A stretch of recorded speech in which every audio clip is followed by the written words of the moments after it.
ask that the sheriff's candidates make their way to the stage.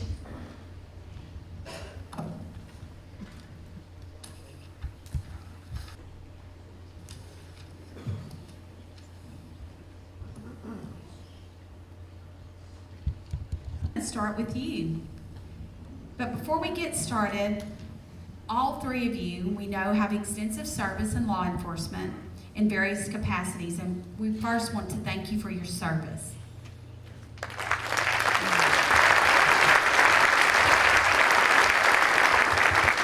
Sheriff Henderson. And well, this is for all candidates, but when Judge Santini ran for office, he carried around first of all, he made very specific promises to the voters. His promises were so important to him that he wrote them on a board, for those of you that remember, and he carried this board everywhere. It was a big old board. And he did that so that the voters of Montgomery County, he did not want them to forget. He wanted them to hold him accountable for those promises. So he wanted in the end, he was promises made, promises kept. So with that, we're going to jump into our first question.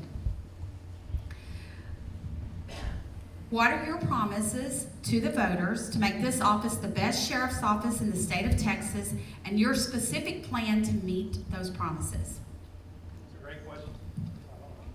Here, use this one. Blue? Great question. So I wrote all this stuff down. So when I came into office, I'm in my second term, running for my third term. When I came into office, the agency had no vision, had no mission, had no core values, and had no strategy. So the first thing we did was come up with a vision to become the role model for public safety services in the state of Texas.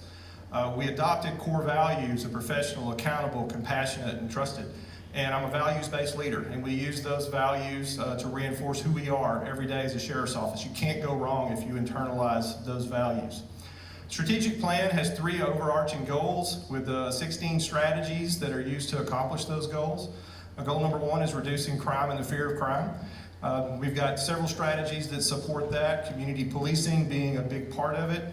The second is to provide high-quality professional service. That one's very inward-looking, not totally, but pretty inward-looking into the sheriff's office. So it's an opportunity for us to do certain things to celebrate our employees, to have really robust promotional ceremonies. To survey. We survey both internally and external climate surveys to see how we were doing and to be able to measure that. And then the third goal is keep up with the future population growth. One of the fastest growing communities in the state of Texas. People are moving here for a reason. It's a special place. It's a conservative community. We have a low crime rate, and the strategies that support that are pretty innovative. They're technologically based, and we've been really successful in implementing all of those 16 strategies but one. We did add a second, or a newest strategy will be under goal number 1, which deals with the border crisis. There's 2 border crises. The one with the southern border with Mexico and the one with the southern border with Harris County. So we have to battle back against both of those, and we're trying to do so every day.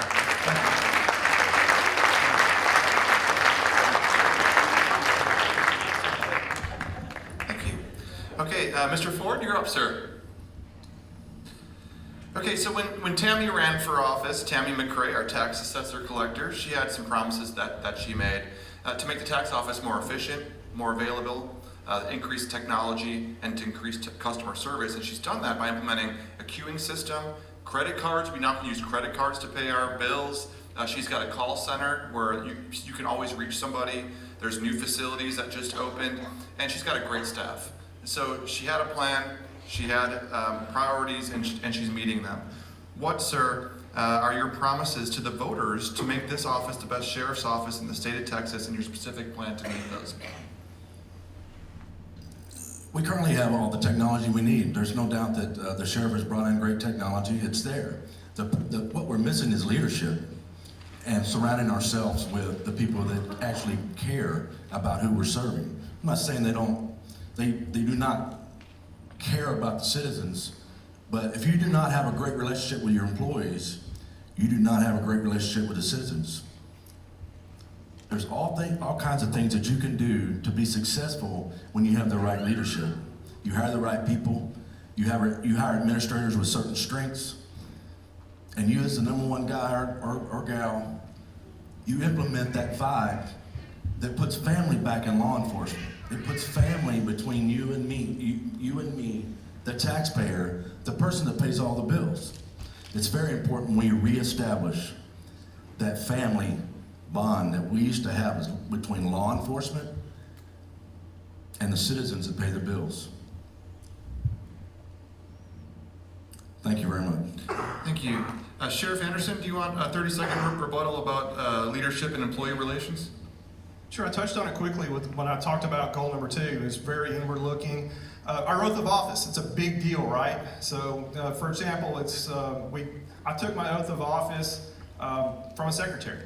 You know, that's a problem. So we start to celebrate and start to intrinsically bring in some of this stuff into our law enforcement agency by ensuring that a captain or above is who gives the oath of office. I mentioned the 2 promotion ceremonies that we have a year, and other inward-looking things that we do to constantly celebrate our employees. And I was 2023 Boss of the Year, just saying. Mr. Doolittle. So I spoke about the board that Judge Santini carried around with him as he went out. And on that board, many of you may remember, number 1 was reduce the backlog. So he implemented a docket control order with hard and fast dates. The second thing is he said he was going to preside over trials. Well, folks, he is number 1 in the state for trials. He has had 170 total trials with 80 jury trials. Sorry, forgot that 0, 80. The third thing he said was customer service, and he did that by hiring award-winning staff. And then availability. He wanted to work on call sheets. He said, I will work on call shifts. And he has never missed a call. So tell us tonight, what are your promises to the voters to make this office the best sheriff's office in the state of Texas, and your specific plan to meet those promises? Thank y'all for being here tonight. When I've been evaluating the sheriff's department and efficiency of it, the leadership that we need, I begin to look at statistics. I begin to look at how they're operating, how they're serving you, and if they're keeping you safe. I think the number 1 goal of the sheriff's department is to keep this community safe. And if you don't feel safe, then we're not doing our job. So when I started looking at statistics and things, I found that we're only solving about 20% of the robberies that occur, and about 50% of the sexual assaults, and about 5.9% of the auto thefts that occur in Montgomery County. And I know that we need to make some changes. We were 17 dispatchers short at budget time this year, missing 2,000 to 4,000 911 calls per month. That's 33,000 unanswered 911 calls in 2023. That's people just like you, that did not get your call answered. Our sheriff's department needs to do better. We've got to do better with our dispatchers. We've got to retain them. We've got to pay them, because that's the heartbeat between you, the victim or citizen, and our deputies that serve you. So I would fix that problem immediately to inspire those people, to inspire them to stay longevity and not have that turnover and have them people leave. So from there, I started looking at the motor vehicle theft. I'm at the traffic unit. There's only 4 people in the traffic unit and 1 sergeant. It's been that way through this sheriff's entire tenure. That's a problem for us, because we're waiting exorbitant amount of times from the time you call to get a police officer to come to your wreck scene or your accident scene where maybe somebody you love is injured. When they get there, they call for a Texas Highway Patrolman. And we all know that the Texas Highway Patrol are on the border, and that's a problem for us getting service here. So I'll fix those 2 things at the best of my ability. Thank you. Thank you so much. Thank you, sir. Sheriff, do you want to respond to 2 things? The stats about the 20% robbery, 6% sexual assaults, and then the 17 dispatcher pay? Property crimes are inherently difficult to solve. I hear talk about reducing this, but I haven't heard any plans to do so.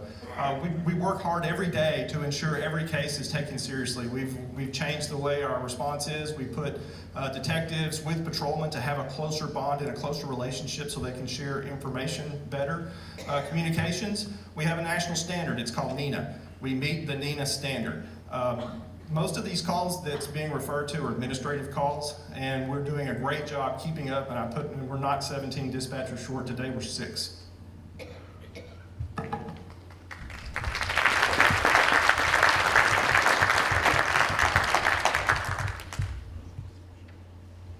Mr. Ford, we're going to start with you, sir. Come on up, sir. The sheriff's current budget is roughly $113 million. It's one of the largest, I think it is the largest county department. And we can agree that keeping Montgomery County safe is a priority. But as sheriff, or the candidate for sheriff, or if you are sheriff, what would your priority be when presenting a budget and identify the specific needs you see to allocate with those funds? My primary goal would, or attention would be to prevent major crimes or those about to be committed. Obviously, our jail is going to be the biggest portion of our budget. But when you're out here on the streets, I think prevention is everything. I did it for many years on nights. 99% of my career was on nights to prevent, and when the crime did occur, to catch them, that's what we did. We put them in prison for a long time, thanks to our great DA that we have here. Priority would be to enhance patrol, enhance the prevention, and the education to the citizens to prevent these major crimes from happening. Even theft and criminal mischief, stuff like that, we can do that by increasing the numbers on the street, by being seen everywhere they go. Pass us up, keep going. You're about to go to jail if you break the law here. So the main thing is, though, is evil. We will be after evil in every corner of this county, and I will be spending the money to go in that direction. So continue to add people to the streets, continue to add educated people to the prevention and to close these cases out that sit there as well. So that would be my answer.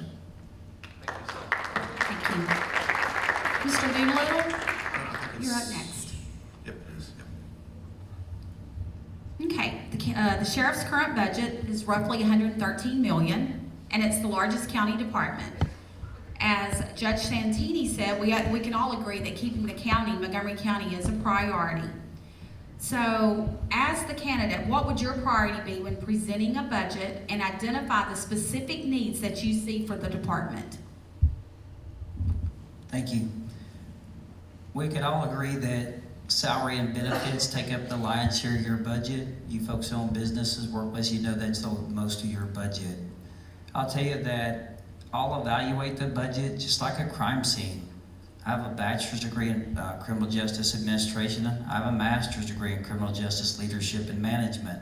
I'm well educated. I know how to evaluate things for their merits and to look at them and do research and see where we're spending our money, and to make sure that we're spending it in the proper places and we're not wasting it, to make sure every tax dollar is used to keep you safe. I will tell you that in my last question, I started to talk about the 4 deputies and 1 sergeant that are in the traffic unit. We have to do a better job of staffing that unit to better serve this community so we keep you safe. We can get you to a medical care facility so that we keep our property safe, so that we can properly investigate those accidents and open the highways back up so you people can get about your day and do the things that you love to do. I will promise you that I will be frugal with your money. I'll spend it in a way that every dollar is spent responsibly to protect you and to keep this community safe, just as every sheriff has done before this one and will do after this. So that'll be my promise to you, is that I will do so responsibly and with your interest in mind, to keep the criminals in our jail that need to be there and to arrest as many as we can to keep this community safe. I'll work with our county commissioners. I'll work with the men and women of the Sheriff's Department to see what their needs are and how I can best work with all constable agencies in the county and all chiefs of police so we can work together to solve crime and to keep Montgomery County a great place to live and raise our children. I spent 13 years as a Texas Ranger. I know how to solve crime because I have a proven track record of doing that. Thank you. Thank you so much. Okay, Sheriff, you're up, sir. The budget, 113 million, and so how do you allocate that? What are your priorities with that budget in your term?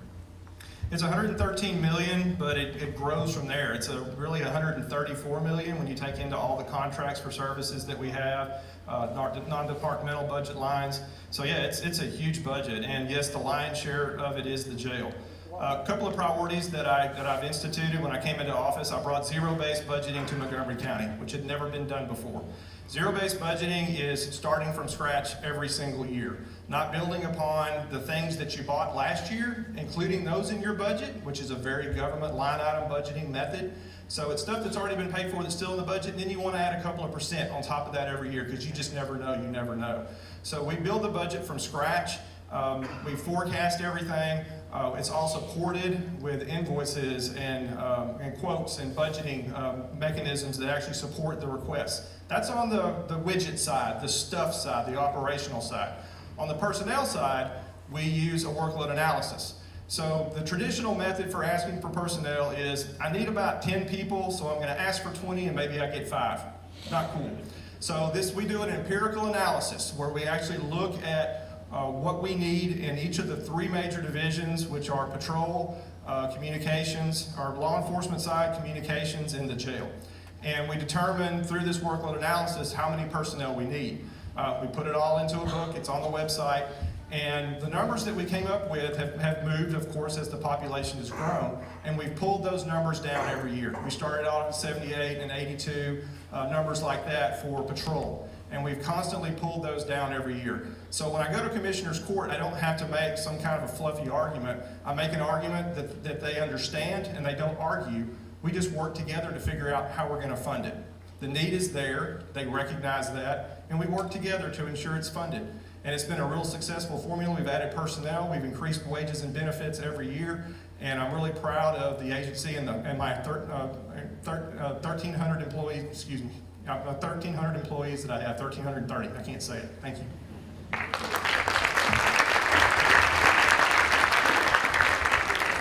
Mr. Doolittle. Tell the voters how you are uniquely qualified to meet the goals set out in the prior questions tonight. Okay, I want to start off by saying I'll be a transparent leader. I did not see the sheriff's budget posted on his website for you folks to go look at. That's something I think you should have a right to see so you know where your money's being spent every year, each dollar. I'll tell you that I'm uniquely qualified because I spent 22 years in law enforcement with the DPS, and I spent the last year and a half working for Constable Cash as a captain at Precinct 1 Constable's office where I serve you every day. I told you what my education is. I served 5 years in the Texas Highway Patrol as a Texas State Trooper. I spent 4 years in narcotics. I worked the Texas-Mexico border, battling international drug trafficking, human trafficking, violent crime that affects our communities. Have testified in the U.S. courtrooms about those things and testified to conspiracies and things that affect us to keep our communities safe. I'll tell you that my experiences with the Rangers helped me meet many law enforcement officials, not just in this county, but all across the state and nation. I've worked with local, state, and federal police officers to bring services to my county here in Montgomery County. And I'll continue to do that for you as your sheriff. Those relationships are invaluable in solving crime. The resources that they bring from the state and the federal government are far beyond what we can afford here locally. And I'll have those at my fingertips because I've already established those relationships throughout my career. I'll also tell you that I've worked as a captain of the constable's office here, so I understand what it's like to plan, to budget, to combat crime. My first year at the constable's office, I worked with the men and women at the constable's office on the lake, and for the first time in a decade, we had 0 deaths on Lake Conroe. I attribute that to the leadership I have of not just being able to sit behind a desk, but being able to get out from behind the desk on the weekends and holidays and serve this community as you expect to be served. Thank you.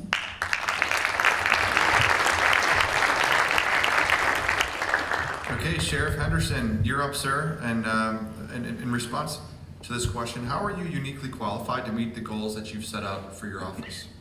All right, and clean up the employee thing. I saw the stop signs and I messed up my numbers, 1,030 employees. I'm uniquely qualified because I've served 2 terms as sheriff. I went to college at Sam Houston. When I got out of school that summer, I went to the Cadet Academy, which was co-hosted by Montgomery County. Started as a cadet with the Sheriff's Office in '94. I've held the ranks of deputy, corporal, sergeant, lieutenant, captain, and then I had the honor of being elected sheriff in 2016, assuming office in 2017. I've served you for 2 terms. You live here because you want to. You live here because this is a safe place. It's a great place to raise a family. We've got great schools, we've got great infrastructure. That's not by accident. This is not a safe community by accident. The policies that I put in place that I've outlined briefly in my strategic plan tonight have kept you safe. And they also plan for the future. We have a roadmap for the Sheriff's Office clearly laid out of where we want to go and exactly how we're going to get there. The agency is prepared for the future. The agency is not the good old boy agency that it had been, that I've been part of at one time. I'm proud to see that we've advanced beyond that we have a meritocracy within the Sheriff's Office, where we've got people that come here that want to promote through the system, to learn it from the inside like I did, and then hopefully I'm grooming the next person within the Sheriff's Office to replace me. It's a phenomenal agency, it's a phenomenal community, and my education, along with my experience, and just the real world experience of actually serving you as sheriff. I'm a proud graduate of the FBI National Academy, Class 232, and the Texas version of that, which is the Leadership Command College. My administrative skills have helped advance the agency, but also my leadership team that I surround myself with have also helped advance that. I didn't bring people from outside when I came to the Sheriff's Office like many other sheriffs have done in the past. I promoted from within, so that knowledge within the agency is permeated as we've moved forward. Thank you. Thank you. Mr. Ford? I don't think that's a rebuttal one. No. You can have closing You comments. can say that one for closing. Okay, Mr. Ford. Yes, ma'am. I'm going to ask you the same question. How are you uniquely qualified to meet the goals that you've set out here tonight? I'm qualified because I looked out at many eyeballs staring at my troops every night for many years as they listened to me speak, as they watched me work, and they knew I had their back. And they had mine. That's the difference, listening. You can paint the walls with certificates, whatever you want to do, but if you don't know how to treat people, it's not going anywhere. They're going to go away, just like I did, just like we lost thousands of investigative years and experience. These people were great. They left because they were uncomfortable. They left because they feared the possibility of losing their own liberty. You stand there in front of them and you listen, not in a small room with only 2 of them from each district or from each area of the agency. You stand in front of them just like this and you take your shots. What am I doing wrong? As a 21-year sergeant at the Sheriff's Office, when I put in my resignation, Rand Henderson told me, good luck. He didn't ask me, even though he could have just said, hey, I'm glad you're leaving, but hey, why are you leaving? What can I do better? None of that. I would have asked, hey, you've been here 21 years. You're walking away from medical. You're walking away from continuously building your retirement. What did I do to make you leave? None of that. That's poor leadership. That's the difference between me and him and Wesley Doolittle, because I had many eyeballs staring at me many, many nights over the years. It's not just a recent hire at a constable's office. I did it for many, many years and led those troops. Thank you. Okay. Thank you, sir. I think we have 2 rebuttals. We have one for Mr. Doolittle and we have one for Sheriff Henderson. Sheriff Henderson, you want 30 seconds to address your leadership and then people jumping ship, losing thousands of years of experience, thousands of years of hours. Well, I mean, It's a great agency. I'm supported by the agency. I'm endorsed by the Montgomery County Law Enforcement Association. I mentioned that I was boss of the year last year. No, it's not perfect. When you're the leader of 1,030 employees, I got it right that time. It's a difficult job. Not all of them like you, especially when one of your core values is accountability. It's it's a law enforcement agency. Yeah, there's a lot of liability, not only for the individual officer, but also for the agency. But we do that. We support them through training. We support them through the process. And we've got a tremendous turnover rate that for the agency maintains very low because of our conservative community, our conservative agency. Thank you so much. Mr. Doolittle, do you want to address the comment about you just getting promoted at the constable's office? Well, yeah, I worked hard to get where I'm at. Like I said, I earned a bachelor's degree and a master's degree working as a working policeman and taking care of a family and a home. So I have grit, I have tenacity, I'm a student of the game, I'm a continuous learner. I know Constable Cash for 20 years. I've worked with him on meth labs, I worked with him on investigations, sensitive investigations, and because of my relationships with him and my ability and skill set, I was hired by the Constable's office to help him make his agency better, which I've done. Thank you. Thank you. We're going to do closing remarks now, and Sheriff, we're going to start with you. You'll have 1 minute to give us closing remarks. All right, well, thank you. Thank you for braving the elements coming out here tonight. Civic engagement, being part of the community, those are the #1 elements in reducing crime.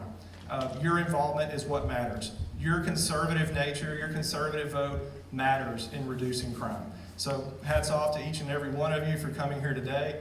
I want to give a shout out to my beautiful wife, Christina, in the back. Thank you so much for being here and your support.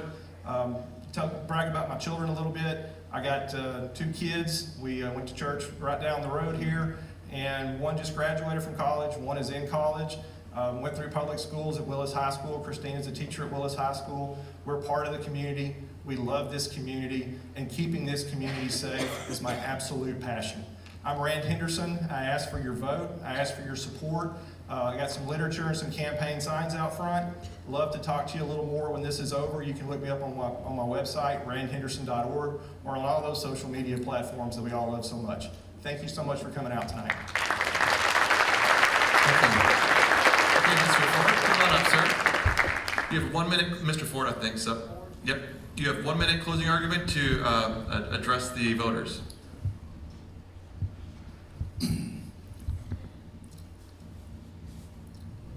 I will be able to sleep well at night. After this campaign, whether I win or lose, my daughter is sitting here in the audience. She will know that her dad, I'm a husband of 29 years next month. A grandfather, they call me Grumps. I stole that from a East Texas Baptist, or a East Texas pastor. They'll know, she'll know I stood in this sanctuary, this beautiful house of worship that I haven't been in a while. With pride, she could say my dad stood there and stood against exactly why Wesley and I are here. There's gatekeepers, and I'm standing against them. I'm here to ask you for your vote. If you want change, organizations that put Rand in office, most of those are the same people that are trying to put Doolittle in office. If you want change, pick me, please. March 5th, 2024, Kenton Ford. Thank you.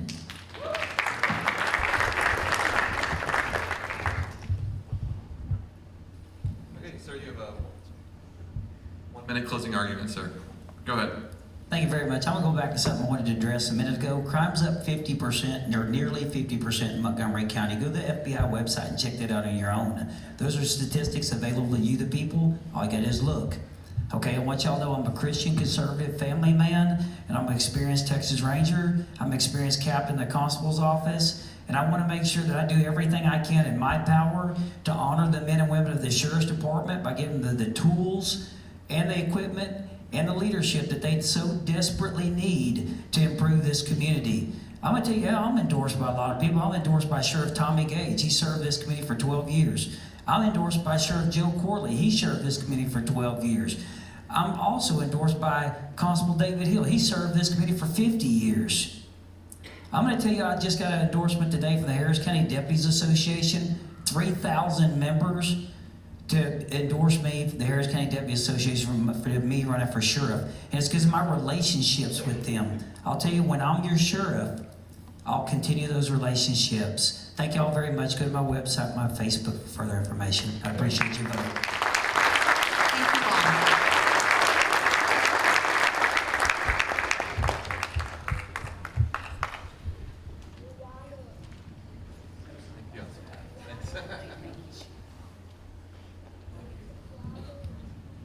Okay, Mr. Hubert and Mr. Toth. Oh, no, definitely not.